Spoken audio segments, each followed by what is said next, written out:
La décadence de l'humanité. Comment ça?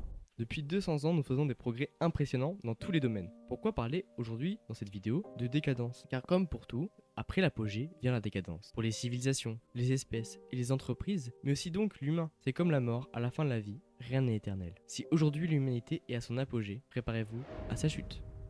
Au début de son livre Histoire et décadence, Pierre Chenu constate « La décadence n'est à personne. Il suffit d'ouvrir les yeux et de regarder autour de soi. Elle est partout, dans nos mœurs, dans nos conduites, dans nos attitudes devant la vie, dans la pauvreté de notre discours sur la mort. » Pendant 2 millions d'années, l'élément distinctif de l'évolution humaine a été la création de récits, de fiction, la symbolisation du monde, le développement d'outils et la capacité à explorer des horizons inconnus.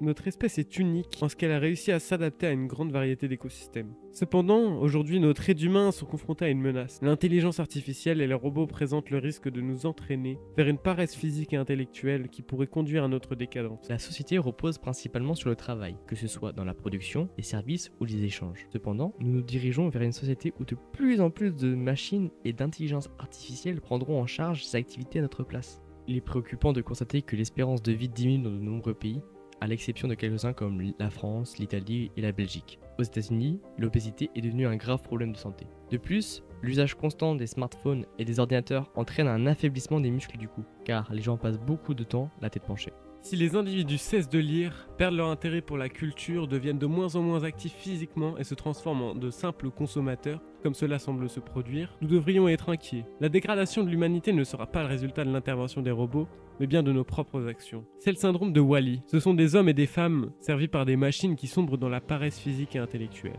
Vous dites que de dizaines de millions de personnes du monde occidentalisé ne lisent plus, ne marchent plus, ne réfléchissent plus.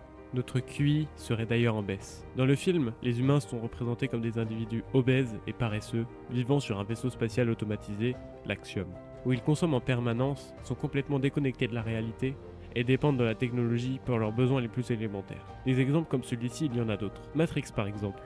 Le film explore la dépendance de l'humanité à une réalité simulée, représentant ainsi une métaphore de notre relation avec la technologie et la réalité virtuelle. Ou même Idiocratie, un film de science-fiction dépeint un futur dystopique où l'humanité est devenue incroyablement stupide, paresseuse et obèse en raison de la surconsommation et de la dépendance aux écrans.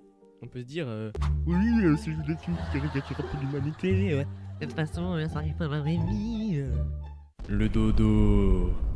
Le dodo était un oiseau qui vivait sur l'île Maurice, située à côté de Madagascar. Il n'avait pas de prédateurs naturels sur l'île et il évoluait tranquillement pendant des milliers d'années. En raison de ce manque de prédateurs, le dodo a perdu la capacité de voler, car il n'en avait plus vraiment besoin pour échapper à des animaux qui le chasseraient. En effet, le sternum était insuffisant pour permettre le vol et certains membres étaient atrophiés. Les dodos ont évolué pour s'adapter à un écosystème insulaire, sans prédateurs donc. Comme de nombreux animaux qui ont évolué séparément des prédateurs importants et présentent ce qu'on nomme une docilité insulaire. Le dodo n'avait développé aucune peur à l'encontre des êtres humains, et ceci, en plus de son incapacité de voler, en a fait une proie facile pour les hommes. Dans la culture populaire, son extinction est présentée comme une résultante d'une forme de stupidité dont témoignerait sa docilité. Au début du XVIIe siècle, les explorateurs européens sont arrivés sur l'île. Cela a conduit à un déclin rapide de la population de dodo.